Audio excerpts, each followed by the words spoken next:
Is special breakfast a thing in your family? Sometimes we have special breakfast on a public holiday, on someone's birthday, or sometimes just because we feel like it. These last-minute special breakfast mornings call for some creativity. So what do we make? Hello and welcome. I'm Taryn. This channel is all about delicious food with a focus on presentation. I love making food fun and visually appealing. I hope you enjoy the tips on this channel and can benefit from them yourself. Well, it's special breakfast morning in our house today, and we've got pancakes on the menu. I'm going to show you how we can spruce up some simple pancakes and turn them into a special breakfast that looks much fancier than it really is. These pancakes aren't going to make themselves, so let's get into it. These are the things we need. For our pancake batter, I've got flour, baking powder, salt, sugar, cinnamon, milk and eggs. And for the accompaniments, cream, jam, golden syrup, chocolate, lemon honey, kiwi fruit, banana and an orange. First I'm going to whip up the pancake batter.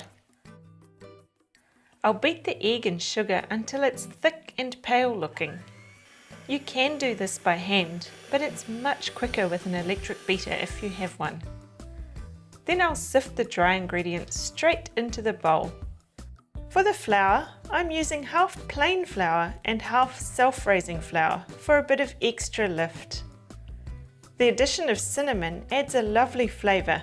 It's not essential, but give it a try, it's well worth it. Sifting the dry ingredients helps to make the pancakes super light and fluffy.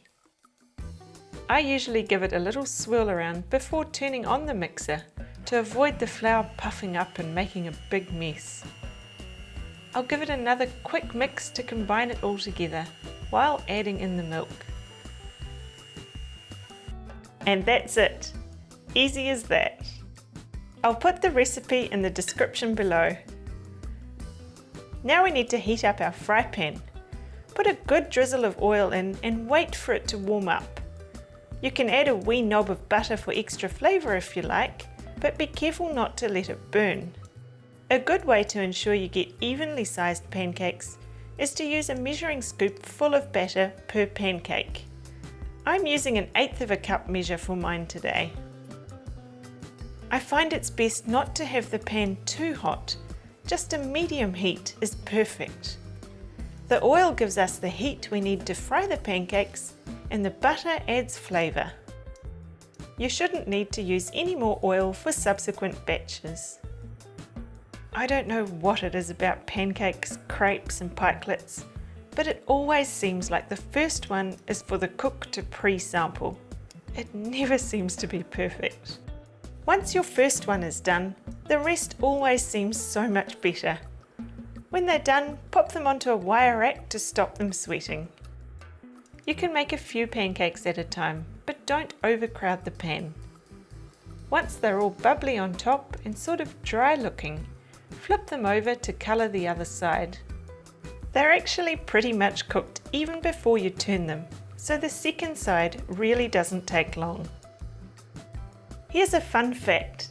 In New Zealand, and maybe in some other countries too, these smaller pancakes are called pikelets. So here we have our delicious pancakes, a selection of toppings and fruits to use as a garnish. How can we plate this to give our special breakfast a special touch? I've got this big white platter which I'm going to use today. Let's get it plated so we can dig in. The first thing I'll do is put down the bowls of cream and toppings, and this will serve as a starting point for adding all the other components. It's always helpful to have a starting point when putting together any kind of platter. I'll put the pancakes in a few areas around the plate. Overlapping them a little does add to the presentation. It looks neat and tidy and creates a bit of a layered appearance. I've mixed up the colours of the toppings.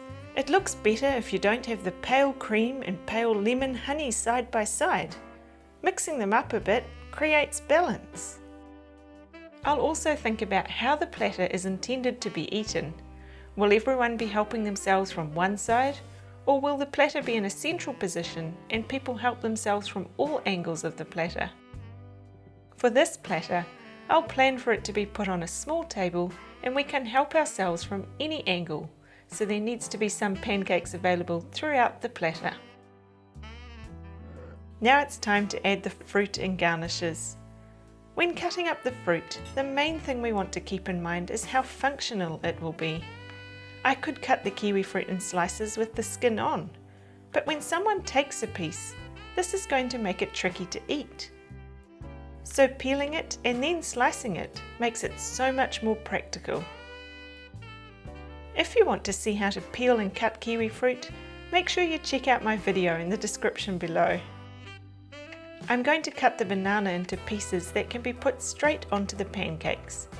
Since we'll be eating this straight away, we don't need to worry about them going brown. It's different if the garnishes are purely to garnish the plate with no intention for it to be eaten.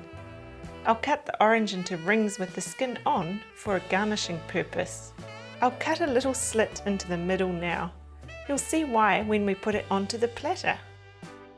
I'll put the bananas into a couple of piles on the plate so they're easily accessible. Then I'll add the kiwi fruit to the plate. I like to have the slices overlapping like the pancakes and tuck the smaller end bits underneath the bigger central slices. They look so much better, so it's best to put them on top. For the orange slices with the little slit, I can now curl them into a cone shape and use them to add a bit of colour to the plate. Berries would look fantastic on here, but they're not in season at the moment here in New Zealand, so these orange slices will do the job. Now all that's left is our bottle of maple syrup, which I'll put in the centre, and our green garnish. I've got some lovely fresh mint sprigs here, which I'll position in a couple of the gaps.